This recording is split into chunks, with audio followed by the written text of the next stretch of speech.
पहली ने दूसरी के बाल पकड़े हुए हैं और दूसरी ने पहली के बाल पकड़े हुए हैं। एक अगर थोड़ा सा बोल रही है किसी के खिलाफ तो दूसरी उससे भी बढ़कर ज़्यादा बोल रही है। और इतना ज़्यादा उनके घर में लड़ाई झगड़ा होता है ना।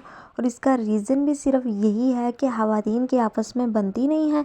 और इसकी वजह से उनके घर के काम काज भी ऐसे ही पड़े रहते हैं, गंद ऐसे ही पड़ा रहता है, खाने पीने का भी कोई किसी को होश नहीं होता।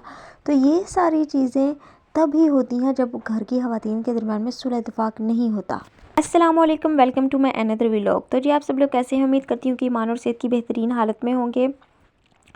देखिए जी, घर में मौजूद ख़वातीन आपस में अगर सुलह इत्तेफाक रखती है ना, तो इससे ना सिर्फ उनके घर के काम काज टाइम से होना शुरू हो जाते हैं, बल्कि उनके घर में बहुत ही खैर बरकत आनी शुरू हो जाती है। जब घर में खैर बरकत आती है तो घर का माहौल पुरसुकून हो जाता है। और ना सिर्फ घर का माहौल पुरसुकून होता है, बल्कि जो तमाम फैमिली मेम्बर्स हैं ना, वो भी एक दूसरे का एहसास करना शुरू हो जाते हैं और एक दूसरे के साथ सुलह इत्तेफाक के साथ वो भी रहना शुरू कर देते हैं। लेकिन अगर घर में मौजूद ख़वातीन के दरम्यान में सुलह इत्तेफाक नहीं है, एक ने दूसरी के बाल पकड़े हुए हैं और दूसरी ने पहली के बाल पकड़े हुए हैं, एक दूसरे को लान तान कर रही हैं, लड़ाई झगड़े हो रहे हैं और इतनी वियर्ड किस्म की ज़ुबान इस्तेमाल की जा रही है ना, तो फिर आप सोचेंगे अगर घर में ये सारा माहौल हो, आप घर में मौजूद जो ख़वातीन हैं उनके दरमियान में लड़ाई झगड़े तनाज़ात होते रहेंगे, तो फिर आप अपने घर को किस तरह से लेकर चलेंगे? अगर आपकी अभी तक शादी नहीं हुई, जिस तरह के मैं भी हूँ, अगर मेरे अंदर भी ये चीज़ हो तो फिर हम लोग कल को कैसे अगले घर को लेकर चलेंगे? ये सारी चीज़ें बहुत ज़्यादा मैटर करती हैं एक घर को चलाने के लिए। और घर को चलाने की जो सारी रिस्पॉन्सिबिलिटी होती है ना, वो ख़वातीन की होती है। लेकिन अगर ख़वातीन के अंदर ही पेशेंस बहुत ज़्यादा कम है, वो एक दूसरे को बिल्कुल भी बर्दाश्त नहीं कर रही, ना एक दूसरे का एहसास कर रही हैं, एक दूसरे की हेल्प नहीं कर रही, अगर कोई एक बीमार है तो दूसरी उसकी जगह पर उठकर काम नहीं कर रही, तो ये सारी चीज़ें आप लोगों के घर में बहुत ही बड़ी बेबरकती की वजह बन सकती हैं। सुलह इत्तेफाक का मतलब सिर्फ यही नहीं है कि आप लोग घर में सुलह इत्तेफाक के साथ बस रहें, बल्कि सुलह इत्तेफाक का मतलब ये भी है कि आप दूसरे की जगह पर उठकर काम कर लें। अगर वो बीमार है या फिर वो कोई घर में ना लड़ाई झगड़ा करवाने का उसका कोई सीन है ना, तो फिर आप कोशिश करें ऐसे तमाम मामला से बचने की, या फिर ऐसी ख़वातीन से बचने की जो कि घर के माहौल को ख़राब करने की कोशिश कर रही हैं। मैंने बहुत सी ऐसी लेडीज़ देखी हैं जो जानबूझकर घर में तमाशा लगाती हैं। और मोस्टली मैंने ऐसा उन घरों में देखा है जिनमें, अब मैं ये तो नहीं कहूँगी कि सारी बहुएं, लेकिन मोस्टली मैंने जो देखी है ना लेडीज़, उनका यही रोना धोना होता है कि जो बड़ी बहू है ना, या फिर छोटी बहू, दो बहुएं फॉर एग्जांपल, तो उनमें से जो बड़ी है ना वो उठकर सारे काम काज कर लेती है, खाना भी बना लेती है, सफाई सुथराई भी कर लेती है। लेकिन जो दूसरी है ना, उसकी टेंट्रम्स नहीं ख़त्म होते, वो बोलेगी कि मेरे से नहीं होता या मुझे आता ही नहीं है।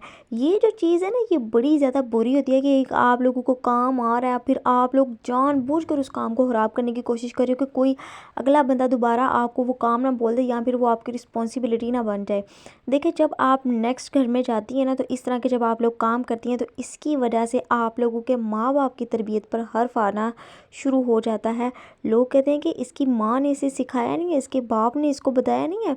लोग इस तरह की बातें करना शुरू हो जाते हैं। तो अगर आप एक बहू हैं तो अच्छी बहू बने, ठीक है। आपकी अगर इन लॉज के साथ नहीं बन रही, या फिर वो थोड़े से टॉक्सिक हैं, तो ये उनका अमल है, उनके अमाल उनके साथ जाएंगे, आपके अमाल आपके साथ जाएंगे। आप अपने घर की तरबियत वहाँ दिखाएंगी, ना कि उनकी तरबियत का आप लोग वहाँ पर उनको रिस्पॉन्स करेंगी। तो बराए मेहरबानी, अगर आप एक बहू हैं तो अपने कामों को, अपनी रिस्पॉन्सिबिलिटी को पूरी लॉयल्टी के साथ करने की कोशिश किया करें। और दूसरी जो आपकी नंद है, या फिर जेठानी है, या देवरानी है, या सास है, उनका एहसास करने की कोशिश किया करें। जिस तरह से आप अपनी माँ और बहन का एहसास करती हैं ना, वैसे ही अपनी भाभीयों का, नंदों का, और देवरानी और जेठानी जो भी होती है ना, उनका भी एहसास किया करें। एहसास ही सबसे बड़ा रिश्ता है आजकल के दौर में। देखिए, मैं और मेरी अम्मी है ना, अब आप लोग बोलेंगे कि हाँ हाँ बड़ी बड़ी बातें इसलिए करी, अभी इनके घर में कोई बहू वगैरह नहीं आई है इसलिए, शायद आप लोग ये भी कह सकते हैं। लेकिन अगर आप अपने कामों को पूरी खुशउस्लूबी के साथ करें और पूरी रिस्पॉन्सिबिलिटी के साथ करें, तो फिर आप लोगों के घर में लड़ाई झगड़ा बिल्कुल भी नहीं होगा। आपके काम पूरे वक्त पर अदा हो जाया करेंगे। मैं और मेरी अम्मी इसी तरह से कामकाज करती हैं और हमारा यही है कि अगर हमारे घर में अगर नहीं इंशाल्लाह ताला आएंगी, जब बहुएं आ जाएंगी, एक तो चलो हैं लेकिन वो यहाँ पर नहीं होती, मैंने बताया था कि वो आउट ऑफ होती हैं, लेकिन जब दूसरी आएंगी तो हमारी इंशाल्लाह ताला पूरी कोशिश होगी कि हम लोग उनके साथ भी इसी तरह से मिलजुल कर कामकाज करें। और मेरी अम्मी उनको भी अपनी बेटियों की तरह रखेंगी कि देखिए हमारी तो ये सोच है, अब हमें नहीं पता कि आने वाले जो होती हैं उनकी क्या सोच होती है, या फिर वो क्या सोच कर इस तरह की हरकतें करना शुरू होती हैं कि हम कहते हैं कि हमसे नहीं होगा काम, या जो भी है।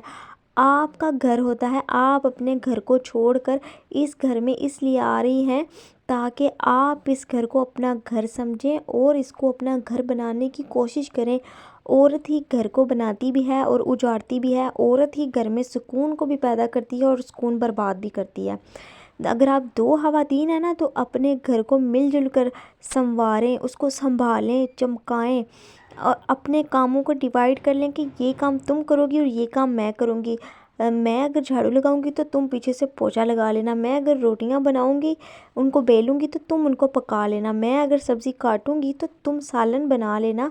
इसी तरह से आप लोग मिलजुल कर अपने घर के काम काज कर सकती हैं, लेकिन इन कामों को इस तरह से डिवाइड करने के लिए आप लोगों के दरमियान में सुलह इत्तेफाक का होना बहुत ज़्यादा ज़रूरी है। अगर आपकी आपस में नहीं बन रही तो फिर आप लोग इन कामों की डिवीज़न नहीं कर पाएंगी, और जब काम डिवाइड नहीं हो पाएंगे तो चाहे आप अपनी हिस्से के काम सारे कर लो, फिर भी दूसरे के हिस्से के तो वैसे के वैसे ही पड़े रहेंगे ना। और खुदा ना खास्ता अगर कोई बाहर से भी बंदा आ जाए तो वो देखेगा कि यार इसकी बहुएं ऐसी हैं, या फिर इसकी बेटी ऐसी है, यही घर से सीख कर आई है, या इसकी माँ ने इसको यही सिखाया है। तो ये सारी चीज़ें हम लोगों के लिए ना टॉक्सिसिटी का बायस बनेंगी। आप लोगों ने कोशिश करनी है कि अपने कामों को आप लोगों ने वक्त पर करना है, पूरी रिस्पॉन्सिबिलिटी के साथ करना है। इन कामों को भी ना, घर के जो काम होते हैं इनको भी ऐसे लेकर चला करें जैसे आप लोग अपनी बाकी बेसिक नीड्स को लेकर चल रही होती हैं। अगर आपके घर में हाउस हेल्पर है तो सिर्फ सारा काम हाउस हेल्पर पर ना छोड़ दिया करें, आप लोग खुद भी थोड़ा सा हाथ हिला लिया करें। कोई बात नहीं होती अगर आप उनकी थोड़ी सी हेल्प कर रहे हो, उनका थोड़ा सा हाथ बटा रहे हो, तो इसमें कोई नहीं, आपके जो सुरखाब के पर है ना वो नहीं टूट जाएंगे, उनका रंग नहीं उतरना शुरू हो जाएगा। आप थोड़ी सी उनकी मदद ज़रूर किया करें, इससे वो लोग खुश होती हैं और कामों में डंडियाँ नहीं मारती। बाज़ औक़ात ऐसा होता है कि आप लोग ना काम वालियों को कुछ लारे लूरे लगा देते हो कि हम तुम्हारी इस तरह से हेल्प करेंगे, या हम तुम्हें ये लेकर देंगे ये लेकर देंगे, फिर बाद में हम लोग जब मुकर जाते हैं ना तो वो डंडियाँ मारनी शुरू हो जाती हैं अपने कामों में। सही तरह से वो लोग डस्टिंग नहीं करती या फिर बर्तनों को अच्छी तरह से वॉश नहीं करती। तो ये सारी चीज़ें भी ना हम लोगों के अपने टॉक्सिक रवैये की वजह से होती हैं। तो अगर हम लोग भी उनके साथ बना कर रखें, सुलह इत्तफ़ाक़ी के साथ हम लोग उनके साथ रहें, तो वो भी डंडियाँ नहीं मारेंगी, बल्कि पूरी रिस्पॉन्सिबिलिटी के साथ वो लोग भी अपना काम करेंगे। मैं और मेरी अम्मी की ना यही सारी चीज़ें होती हैं कि हम लोगों ने कहीं जाना है। वैसे तो मैं पहले कभी कहीं जाती नहीं थी और शॉपिंग करने भी नहीं थी जाती, लेकिन अब मेरी कोशिश होती है कि मैं अपनी अम्मी के साथ जाऊं, डॉक्टर के पास चली जाऊं, शॉपिंग करनी है तो वहाँ चली जाऊं, हमने खाना बनाना है तो हम दोनों मिलकर कर लें, सफाई करनी है तो हम दोनों मिलकर सफाई कर लें, बर्तनों का भी हम लोग मिलकर, हम दोनों ना माँ बेटी हर काम को मिलकर मैनेज कर लेती हैं। और इस तरह से माशाल्लाह से हम लोगों के काम ऑन टाइम हो जाते हैं, और इसके बाद हम लोगों के पास काफ़ी ज़्यादा टाइम बच जाता है जिसके अंदर हम दोनों बैठकर कोई गपशप कर लेती हैं, या फिर हम लोग अपनी थोड़ी स्किन केयर को मेंटेन करने की कोशिश कर रही होती हैं। तो आप लोग भी इसी चीज़ को अपनाएं, आपस में सुलह इत्तेफाक रखें, अपनी तरबियत पर और अपनी ज़ात पर हर्फ ना आने दें। देखिए घर एक औरत भी संभाल सकती है, दो औरतें भी संभाल सकती हैं और तीन औरतें भी संभाल सकती हैं। एक औरत को तो चलो पता होता है कि मैं ये मेरी सारी रिस्पॉन्सिबिलिटी है और मैंने अकेली नहीं करना, लेकिन जब दो ख़वातीन होती हैं तो फिर उनके दरमियान में अनबन हो जाती है। एक की कोशिश यही होती है कि पहले वाली सारा कर ले और पहले वाली की होगी कि दूसरी कर ले। तो आप लोग इस क्राइटेरिया से बिल्कुल बाहर निकलेंगी और आप अपने कामों को पूरी रिस्पॉन्सिबिलिटी के साथ करेंगी, ये समझते हुए कि ये आपका अपना घर है और आप लोगों ने अपने माँ बाप की तरबियत को यहाँ पर दिखाना है, ना कि आप लोगों ने ये दूसरे घरों की जो बहुएं या फिर बेटियाँ कर रही हैं उस चीज़ को अप्लाई करना है। तो उम्मीद करूँगी कि मेरी जो इस वीडियो के अंदर बातें बताई गई हैं ना, वो आपको हो सकता है थोड़ी सी लगी भी हों दिल पर, बट सीरियसली मैं सिर्फ वही बातें आप लोगों के साथ शेयर कर रही होती हूँ जो कि रियलिटी बेस्ड होती हैं। और मैं रियलिटी बेस्ड इसलिए बातें करती हूँ क्योंकि आई एम अ राइटर, मुझे ना वही सारी चीज़ें पसंद आ रही होती हैं जो कि हम लोगों के घरों में हो रही होती हैं। तो मैं इसी चीज़ को अपनी वीडियोस के अंदर भी बता रही होती हूँ और ये भी कोशिश कर रही होती हूँ कि वो चीज़ें आप लोगों का दिमाग ना ख़राब करें, बल्कि आप इनसे कुछ सीखें। तो जी बस मेरी वीडियो ये यहीं पर थी। उम्मीद करूँगी कि हमेशा की तरह ये आपको पसंद आई होगी। तो मिलते हैं नेक्स्ट वीडियो में एक नए टॉपिक के साथ, एक नई एनर्जी के साथ और एक नई वीडियो के साथ। तब तक आप सब लोग अपना अपने वालिदैन का और अपने प्यारों का रखिएगा ढेर सारा ख्याल। Take care. अल्लाह हाफिज़। अस्सलाम वालेकुम।